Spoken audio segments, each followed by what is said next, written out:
बच्चों, आज आप मैं इस वीडियो में पाठ 10 के प्रश्न उत्तरों को लेकर आई हूँ। आइए देखते हैं इसके प्रश्न उत्तर। इसका पहला प्रश्न है, मनुष्य वर्षों तक कैसे जीवित रह सकता है। उत्तर देखते हैं इसका। मनुष्य वर्षों तक हवा, पानी, अन्न और उचित व्यायाम से जीवित रह सकता है।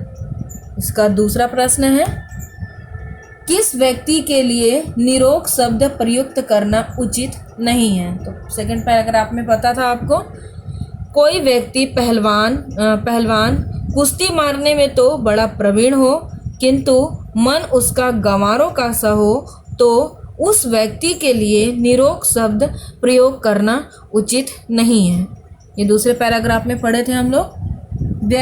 बुद्धिमान व्यक्ति भी किसान के यहाँ जाकर निर्बुद्धि क्यों सिद्ध होगा।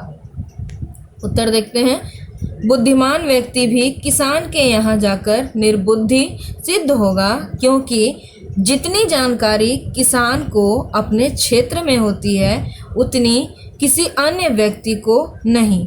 किसान ऋतु परिवर्तन, चतुराई के साथ जोतना और चंद्रमा, सूर्य और तारों की गति को पहचानना बेहतर तरीके से जानता है। यह ज्ञान किसी अन्य व्यक्ति को नहीं होती। ये तीसरे का उत्तर हुआ। चौथा को देखिए, लेखक ने सर्वोत्तम कसरत किसे माना है। तो लास्ट में आपने पढ़ा था कि लेखक ने सर्वोत्तम कसरत चलने को माना है। और लास्ट है, कसरत करने से क्या लाभ होते हैं। ये तो आप खुद से भी लिख सकते हैं। कसरत करने से कई लाभ होते हैं। इससे हमारा शरीर निरोग रहता है। कसरत करने से हम दिन भर तनाव से मुक्त रहते हैं। अगर हम सुबह के वक्त व्यायाम करते हैं तो शरीर को भरपूर ऑक्सीजन मिलती है। ये आप खुद से भी बता सकते हैं, वैसे भी लिखित का देखते हैं। प्रकृति ने मनुष्यों के लिए व्यायाम का क्या प्रबंध किया है।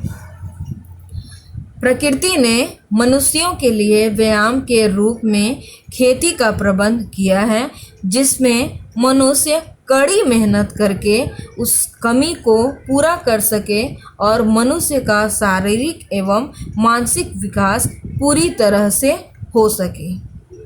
अगला प्रश्न देखते हैं, गांधी जी ने किसान के मूढ़ न होने के पक्ष में कौन कौन सी बातें बताई है। मूढ़ मतलब मूर्ख होता है। इसका उत्तर देखते हैं, किसान मिट्टी की पहचान, ऋतु परिवर्तन का ज्ञान, चतुराई के साथ जोतना और साधारणता, चंद्रमा, सूर्य और तारों की गति जाननी चाहिए। ऐसी बातों के कारण गांधी जी ने किसान के मूढ़ न होने के पक्ष में बातें बताई है। तीसरा प्रश्न है, साधारण व्यक्ति को एक दिन में कितना और किस प्रकार का श्रम करना चाहिए। ये लास्ट में बताए थे।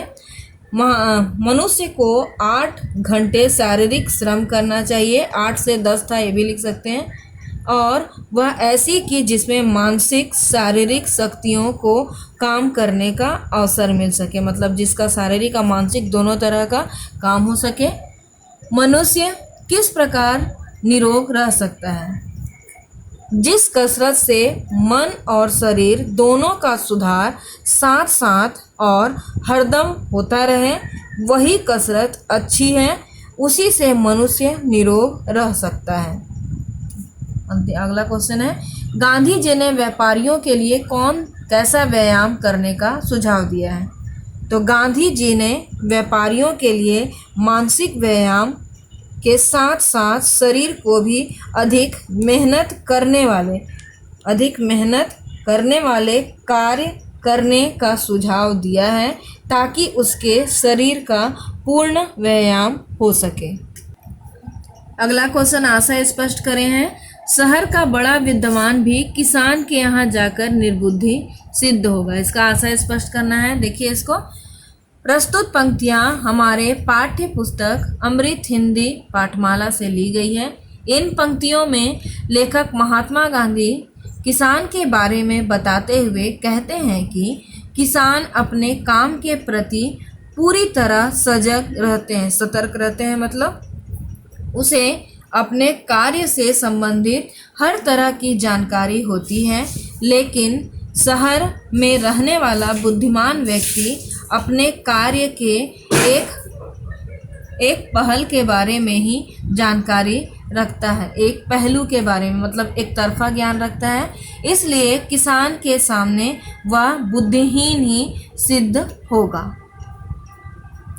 अगला है, निरोग व्यक्ति वही है जिसके शरीर में निरोग मन का वास है। देखते हैं इसको। प्रस्तुत पंक्तियां हमारे पाठ्य पुस्तक अमृत हिंदी पाठमाला से ली गई है। इन पंक्तियों में लेखक हमें बता रहे हैं कि एक स्वस्थ व्यक्ति वही होता है जो निश्चित व्यायाम के साथ साथ दूसरों के लिए अच्छी सोच रखे और अपने हर कार्य को बेहतर ढंग से करे। मुझे उम्मीद है कि अब सारे क्वेश्चन आंसर आप समझ गए होंगे। इसे आप अपनी कॉपी में लिख लेंगे। अब अगले वीडियो में मैं इसके भाषा बोध कर लेकर उपस्थित हूँ।